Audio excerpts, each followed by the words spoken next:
آج کی گفتگو ایک خاص گفتگو ہوگی اس بات سے متعلق کہ اللہ رب العالمین کا یہ بھی بندوں پر کرم ہے، یہ بھی فضل و مہربانی ہے کہ وہ اپنے بندوں کے لیے ایسے موسم، ایسا وقت، ایسے دن، ایسی راتیں بنا دیتا ہے جن راتوں میں، جن دنوں میں، جس موسم میں بندے عمل کر کے رب العالمین کو راضی کر لیں، جس موسم میں اللہ رب العالمین کو اچھے اعمال زیادہ پسند آئیں، وہ ان اعمال سے زیادہ خوش ہو جائے۔ جس طرح سے مختلف کمپنیاں دنیا میں سال میں کئی بار آفر نکالتی ہیں، اسی طرح سے اللہ رب العالمین نے قرآن پاک کے نازل کرتے وقت یا محمد عربی صلی اللہ تعالی علیہ وآلہ وسلم کو بھیجتے وقت اس آفر کا اعلان کر دیا ہے کہ فلاں دن یا فلاں راتیں جب آئیں تو تم ان میں مجھے خوش کرنے والے اعمال زیادہ انجام دو۔ اللہ رب العالمین نے اس طرح کے کئی انعامات کا، کئی آفرز کا اعلان کیا ہے۔ انہی میں سے ایک آفر یہ کل پرسوں سے شروع ہونے والا وہ عشرہ ہے جس عشرے کی قسم رب العالمین نے کھائی ہے، والفجر ولیال عشر، کہ قسم ہے فجر کی نماز کی یا فجر کے وقت کی اور ان 10 راتوں کی۔ یہ 10 راتیں جو کل سے یا پرسوں سے شروع ہوں گی۔ اللہ کے رسول صلی اللہ تعالی وسلم کا ارشاد گرامی ہے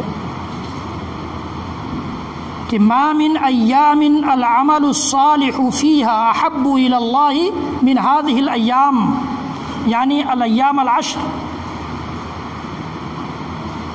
صحیح بخاری اور دیگر محدثین کی کتابوں میں یہ حدیث موجود ہے کہ اللہ کے رسول نے فرمایا کہ یہ ذی الحجہ کے چاند سے لے کر قربانی کی تاریخ تک 10 دن ایسے دن ہیں جن میں نیک عمل جب کیا جائے تو اللہ تعالیٰ کو زیادہ محبوب بنسبت اور دوسرے دنوں کے۔ شیخ الاسلام ابن تیمیہ رحمۃ اللہ علیہ سے پوچھا گیا کہ یہ بتایا جائے کہ رمضان کا آخری عشرہ زیادہ افضل ہے یا ذو الحجہ کا پہلا عشرہ؟ انہوں نے جواب دیا کہ ذو الحجہ کے پہلے عشرے کے دن افضل ہیں اور رمضان کے آخری عشرے کی راتیں افضل ہیں۔ یہ دونوں روایتوں میں یا دونوں حدیثوں میں تطبیق اور تعمیل کی شکل نکالی گئی ہے کہ اس کے دن افضل ہیں، دن میں روزہ رکھا جائے، دن میں نمازیں پڑھی جائیں، نفل پڑھی جائے، اللہ رب العالمین کے ذکر و اذکار کیے جائیں، اللہ رب العالمین کی بڑائی اور کبریائی بیان کیا جائے اور اللہ رب العالمین کے محتاج نادار بندوں بندیوں پر خرچ کیا جائے، یہ دن بڑے افضل ہیں۔ اللہ کے رسول صلی اللہ علیہ وسلم کے صحابہ نے پوچھا کہ اللہ کے رسول، دوسرے دنوں میں اگر ہم جہاد فی سبیل اللہ کریں تو بھی وہ اس سے افضل نہیں ہوگا؟ یعنی ان 10 دنوں میں کیے جانے والے نیک اعمال سے افضل نہیں ہوگا؟ ولل جہاد فی سبیل اللہ یا رسول اللہ۔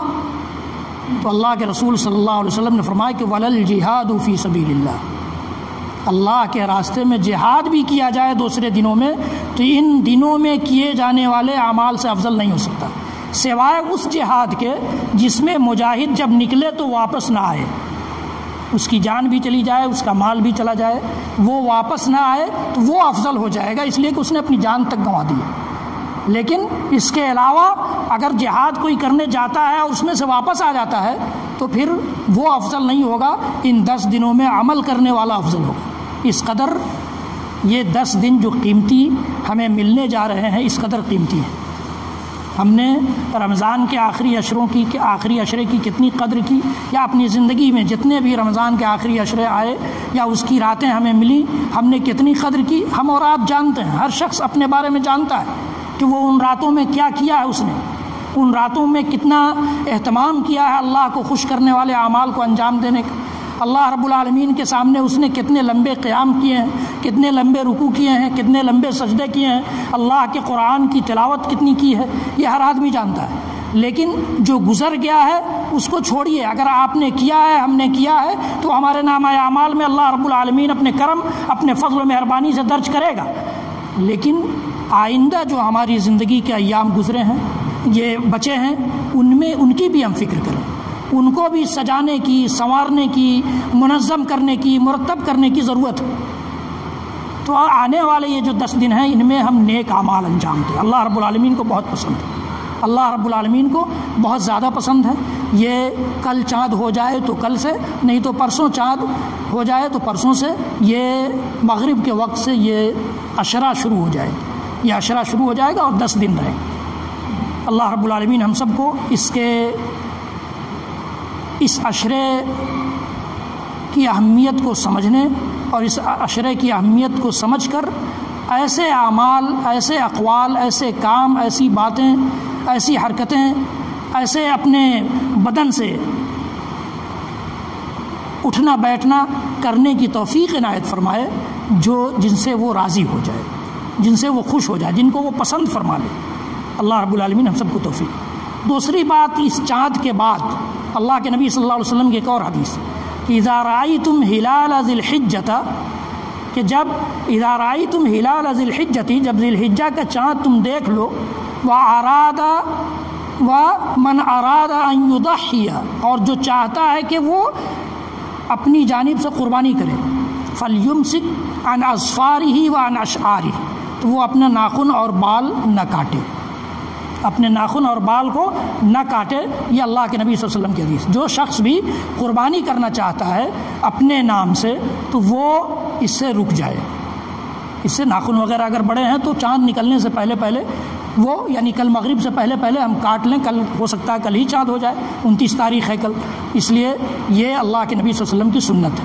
بلکہ علماء نے یہاں تک لکھا ہے کہ حرام ہے اس کے بعد کاٹنا جو قربانی کرتا ہے۔ اختلاف ہے اس میں، لیکن اکثر علماء نے یہی کہا ہے اور اس کو راجح قرار دیا کہ نہیں، حرام ہے، اللہ کے نبی صلی اللہ علیہ وسلم نے منع کر دیا ہے تو کر دیا ہے بس۔ یہ 2 چیزیں ہیں قربانی سے متعلق۔ تیسری چیز یہ ہے کہ ہلال ذی الحجہ یعنی ذی الحجہ کے چاند سے لے کر 13 تاریخ کے عصر تک اللہ کی بڑائی، اللہ کی تکبیر پکاری جائے، اللہ اکبر، اللہ اکبر، لا الہ الا اللہ، واللہ اکبر، اللہ اکبر وللہ الحمد۔ جب یاد آئے، جب موقع ملے، جب توفیق ہو، تب اللہ کی بڑائی بیان کریں۔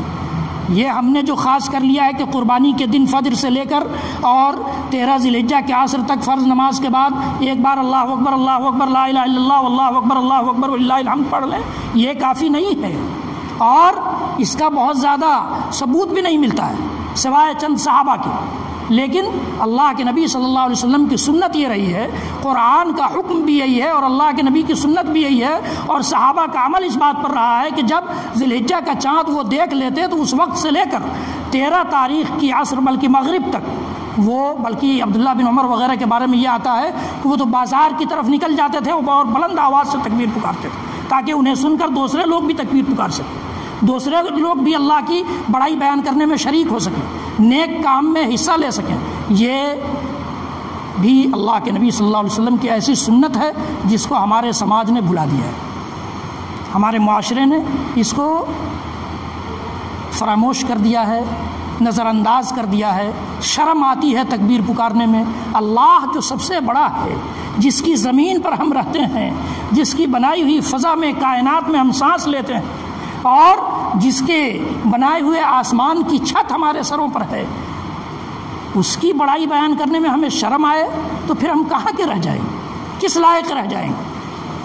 سوچنے کی بات ہے۔ اس لیے یہ تکبیر صرف بقرعید کے دن کے لیے یا اس کے بعد کے 3 دنوں کے لیے خاص نہ کیے جائیں، بلکہ یہ تکبیر چاند سے لے کر 13 تاریخ کے مغرب تک پکارنے کی سنت کو زندہ کیا جائے۔ جب موقع ملے، ٹھیک ہے آپ بازار میں نہیں پکاریں گے، لیکن آپ اپنے گھر میں ہیں، جب یاد آیا پکار لیا۔ آپ مسجد سے نکل رہے ہیں، مسجد آ رہے ہیں، یاد آئے گا، مسجد آ رہے ہیں تو یاد آئے گا ہی، اللہ تعالیٰ کی یاد آئے گی، اللہ تعالیٰ کی یہ تکبیر پکار لیں۔ اللہ تعالیٰ کی بڑائی بیان کرنے کے یہ دن ہے، یہ 10 دن۔ اس کے بعد یہ سوال پیدا ہوتا ہے کہ سارے لوگ جو صلاحیت رکھتے ہیں ان کے لیے قربانی کرنا اللہ کے نبی صلی اللہ علیہ وسلم کی سنت ہے۔ اس میں یہ لوگوں نے جو شوشہ چھوڑا ہے کہ نصاب تک مال جس کے پاس ہوگا وہی قربانی کرے گا، اس طرح کوئی ثبوت نہیں ہے۔ جس کے پاس استطاعت ہے، ہر آدمی اپنی استطاعت اور صلاحیت کو اچھی طرح جانتا ہے، محسوس کرتا ہے کہ وہ 3000 4000 کی قربانی اللہ کے لیے پیش کر سکتا ہے یا نہیں کر سکتا ہے۔ کم سے کم کی قربانی کریے آپ، کوئی ضروری تھوڑی ہے کہ 1 لاکھ کی قربانی کریے، 50,000 کا بکرا لے آئیے یا 25,000 کا بکرا خرید کے لے آئیے، کوئی ضروری نہیں ہے۔ 3000 4000 کا حصہ لے لیجئے آپ، اللہ کے نبی صلی اللہ علیہ وسلم کی سنت کو زندہ کر لیجئے۔ تو جس کے پاس بھی صلاحیت، اللہ کے نبی صلی اللہ علیہ وسلم کی حدیث ہے کہ جو استطاعت پاتا ہے، جو صلاحیت رکھتا ہے، اس کے باوجود بھی قربانی نہیں کرتا، من وجد ساعة ولم يضحي فلا يقربن مصلانا، تو وہ بقرعید کی نماز کے لیے ہماری عیدگاہ میں نہ آئے، وہ ہرگز ہماری عیدگاہ کے قریب نہ آئے بقرعید کی نماز پڑھنے۔ یہ اللہ کے نبی صلی اللہ علیہ وسلم کی حدیث ہے، اس لیے یہ بھی ضروری ہے۔ دیکھیے ایک صاحب موبائل پر بات کر رہے ہیں، ماشاءاللہ وہ اپنا خطبہ جاری رکھے ہوئے ہیں، ان کو پتہ ہی نہیں ہے کہ اس دوران، خطبہ کے دوران، نہ بات کی جانی چاہیے اور نہ موبائل آن رہنا چاہیے۔ موبائل پر بات کر رہے ہیں، چلے جاتے باہر۔ انا للہ و انا الیہ راجعون۔ بار بار اس ممبر سے کہا گیا، بار بار یہ بات دہرائی گئی ہے کہ جب ممبر پر گفتگو ہو رہی ہو، خطبہ ہو رہا ہو جمعے کا، تو اس دوران کسی کے لیے جائز نہیں ہے، یہاں تک کہ اللہ کے نبی صلی اللہ علیہ وسلم نے یہ فرمایا ہے کہ کسی کے سامنے کنکری پڑی ہوئی اس سے کھیلنا جائز نہیں ہے، اس کو وہ ادھر ادھر ہلاتا ہے، یہ بھی جائز نہیں ہے، یہ بھی حرام ہے۔ تو ٹھیک ہے، آپ کو نبی کے حکم کی پرواہ نہیں ہے، ہم نہیں کیجیے، لیکن اس فضا کو مقدر مت کیجیے۔ بہت ساری سنتوں کو ہم پامال کرتے ہیں، کریں، کیا فرق پڑتا ہے؟ فرق جب پڑنا ہوگا پڑے گا، ابھی آج کس نے دیکھا ہے؟ تو میں یہ کہہ رہا تھا کہ اللہ کے نبی صلی اللہ علیہ وسلم کی اس سنت کو بھی اس موقع سے معلوم ہونا چاہیے کہ جس کے پاس صلاحیت ہے، استطاعت ہے، من وجد ساعة ولم يضحي فلا يقربن مصلانا، یہ بڑی وعید ہے، وہ عیدگاہ تک نہ آئے۔ آج کی تاریخ میں کوئی کسی کو مسجد یا عیدگاہ آنے سے نہیں روک سکتا ہے، ٹھیک، لیکن اللہ کے نبی صلی اللہ علیہ وسلم نے روک دیا ہے۔ اللہ کے نبی صلی اللہ علیہ وسلم کا یہ حکم عام ہے۔ یہ 4 باتیں ہوئیں۔ 5ویں بات یہ ہے کہ جب ہم جانور خرید رہے ہوں تو ہمارے دل میں، دماغ میں اسی وقت سے خلوص آ جانا چاہیے۔ ریا، نمود، شہرت، سمعہ، دکھاوا، کہ لوگ دیکھیں گے کہ یہ بھی بکرا خرید کر لایا ہے، لوگ دیکھیں گے کہ اتنا پیسے کا بکرا خرید کر لایا ہے۔ لوگ تو فوٹو بھی کھنچواتے ہیں، پیپر میں فوٹو بھی آتا ہے کہ فلاں صاحب نے، فلاں سیٹھ نے 1 لاکھ کا بکرا خریدا، 2 لاکھ کا بکرا خریدا۔ یہ اللہ کے لیے خلوص کے خلاف چیز ہے، اللہ کے لیے خلوص کے خلاف۔ اسی دن سے خلوص کی ضرورت ہے۔ اللہ تعالیٰ ہمارے اعمال کو دیکھتا ہے اور ہمارے دلوں کی کیفیت کو دیکھتا ہے۔ ان اللہ لا ينظر الى صورکم ولا الى اجسادکم، اللہ کے نبی صلی اللہ علیہ وسلم کی حدیث، صحیح بخاری صحیح مسلم کی روایت ہے، ان اللہ لا ينظر الى صورکم ولا اجسادکم، وفی روایت ولا الى الوانکم بل ينظر الى قلوبکم واعمالکم۔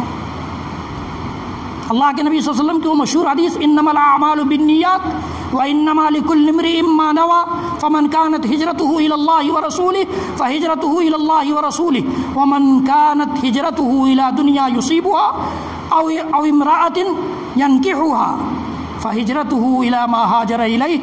امام بخاری رحمۃ اللہ علیہ نے اپنی کتاب کی پہلی حدیث اس حدیث کو بنا کر یہ بتانے کی کوشش کی ہے کہ چاہے حدیث لکھنے کا کام بھی ہو، حدیثوں کے جمع کرنے کا کام بھی ہو، اللہ کے نبی صلی اللہ علیہ وسلم کی سنتوں کے پیغام پہنچانے کا کام بھی ہو، اللہ کے نبی صلی اللہ علیہ وسلم کی سنتوں کی طرف بلانے کا کام بھی ہو، دعوت دینے کا کام بھی ہو، اللہ کے احکام کی طرف اور نبی اکرم صلی اللہ علیہ وسلم کے فرمان کی طرف اللہ کے بندوں اور نبی کے امتیوں کو بلانے کی ضرورت بھی ہو، ہر وقت اخلاص کی ضرورت ہوتی ہے۔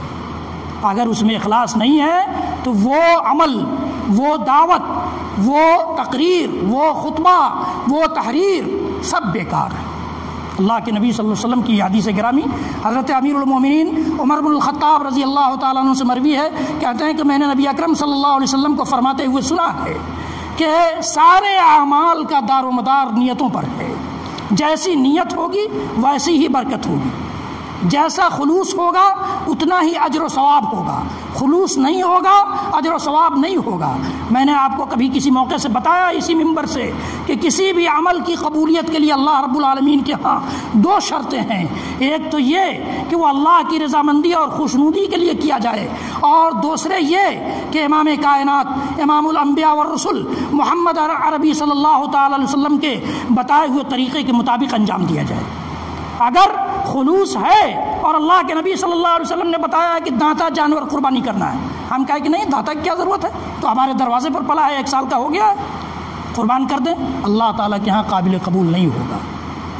اور دانتا جانور ہم خرید کر لائے 1 لاکھ کا اور فوٹو چھپوا لیا، اور پھر اسی طرح سے قربانی کرتے وقت فوٹو لے کر کے اس کو وائرل کر دیا سوشل میڈیا پر، آج کل سوشل میڈیا کا زمانہ، تو اللہ تعالیٰ کے ہاں قابل قبول نہیں۔ دونوں شرطیں پایا جانا ضروری کسی بھی عمل میں، چاہے چھوٹا ہو یا بڑا۔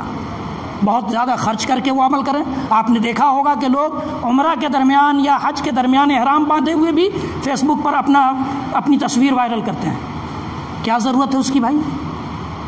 کس کو بتانا ہے، کس کو دکھانا ہے؟ آپ کو جس کو دکھانا ہے وہ دیکھ رہا ہے، باقی ایسے کسی کو معلوم ہو جائے کہ فلاں صاحب عمرہ پر گئے ہیں، کوئی بات نہیں ہے۔ آپ اعلان کیوں نہیں کرتے پھر یہاں گھوم کر کے مائک سے اعلان کر دیجئے کہ فلاں صاحب عمرہ کے لیے جا رہے ہیں، آپ لوگ فیس بک پر تصویر دیکھنے کے لیے تیار رہیں گے۔ انا للہ و انا الیہ راجعون۔ یہ خلوص اور للہیت کے خلاف چیز ہے، اللہ کی رضامندی اور خوشنودی کے خلاف چیز ہے، اللہ کی رضامندی اور خوشنودی کو ٹھیس پہنچانے والی چیزیں ہیں۔ ان چیزوں سے اپنے عمل کو بچائیے، ورنہ ہم نیک عمل کرتے بھی رہیں اور اللہ تعالیٰ کے یہاں قبول بھی نہ ہو تو یہ تو بڑے گھاٹے کا سودا ہے۔ انما الاعمال بالنیات وانما لکل امرئ ما نوى، اور ہر آدمی کو اتنا ہی ثواب ملے گا جتنی وہ نیت کرے گا، جیسا مقصد اس کا ہوگا وہی چیز حاصل ہوگی۔ مقصد یہ ہے کہ لوگ جان جائیں، لوگ جان جائیں گے۔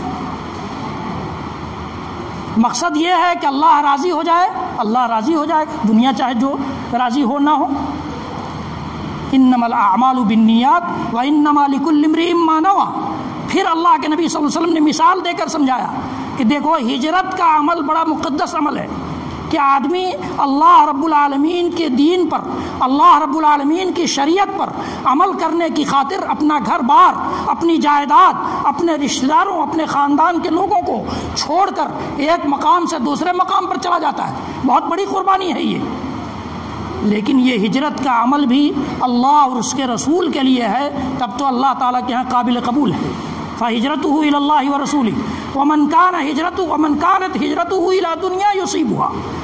اور کوئی ہجرت کرتا ہے کہ وہاں جا کر مقام و منصب پا لے گا، وہاں جا کر وزیر اعظم بن جائے گا، وہاں جا کر صدر بن جائے گا، وہاں جا کر وہ سرکاری ملازمت پا لے گا، اس لیے اس مقصد سے ہندوستان سے پاکستان ہجرت کر کے جا رہے ہیں، ہندوستان سے پاکستان یا بنگلہ دیش ہجرت کر کے جا رہے ہیں۔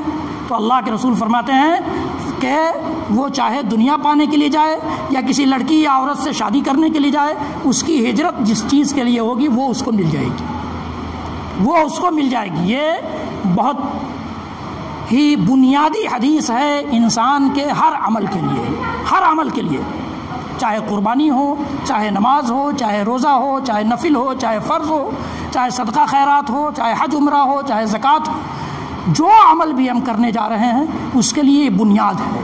اسی طرح سے یہ حدیث بھی بنیاد ہے جو میں نے پڑھی کہ اللہ تعالیٰ تمہاری صورتوں کو نہیں دیکھتا ہے۔ ان اللہ لا ينظر الى صورکم ولا الى الوانکم، تمہارے رنگوں کو بھی نہیں دیکھتا کہ کون گورا چٹا ہے اور کون کالا سانولا ہے، نہیں دیکھتا ہے۔